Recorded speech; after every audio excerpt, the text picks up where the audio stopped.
Hi friends, welcome to our channel. అసలు బెండకాయ అంటే ఇష్టం లేని వాళ్ళు కూడా ఇలా చేస్తే చాలా ఇష్టంగా తింటారండి.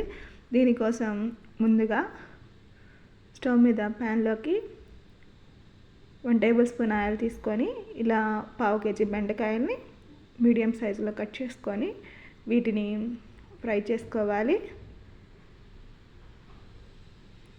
దీంట్లోకి కొంచెం సాల్ట్ వేసేసుకొని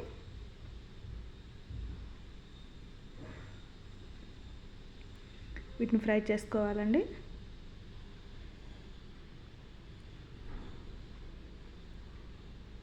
ఇవి ఈ విధంగా ఫ్రై అయిన తర్వాత పక్కన పెట్టుకున్నాము. ఇప్పుడు అదే ప్యాన్లోకి ఆవాలు, జీలకర్రను యాడ్ చేసుకొని తర్వాత కరివేపాకు, కట్ చేసుకున్న ఉల్లిపాయ కూడా యాడ్ చేసుకొని కట్ చేసుకున్న పచ్చిమిర్చిని కూడా వేసేసుకొని వీటిని వేగించుకోవాలి.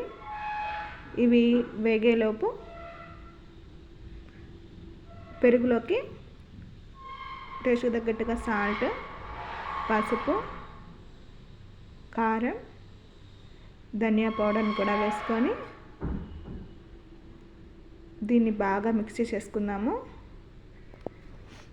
ఇలా మిక్స్ చేసుకున్న తర్వాత మనం ఆల్రెడీ ఫ్రై చేసుకుంటున్న ఉల్లిపాయల్లోకి దీన్ని యాడ్ చేసుకోవాలండి, ఈ పెరుగుని. ఇప్పుడు దీంట్లో కొంచెం వాటర్ని కూడా యాడ్ చేసేసి దీన్ని కొంచెం ఉడకనిచ్చి ఇప్పుడు ఇందులో మనం ఆల్రెడీ ఫ్రై చేసేసుకుంటున్న బెండకాయను కూడా వేసి కొంచెంసేపు ఉడికించుకోవాలి. ఇది దగ్గర పడాలండి, అంతే అండి. ఇది దగ్గర పడితే కొంచెం కొత్తిమీర చల్లేసుకుంటే ఎంతో రుచిగా ఉండే దహి బెండి అనేది రెడీ అయిపోతుంది. మనకి ఇది రైస్లోకి కానీ రోటీస్లోకి కానీ దేనిలోకైనా ఎంతో రుచిగా ఉంటుంది.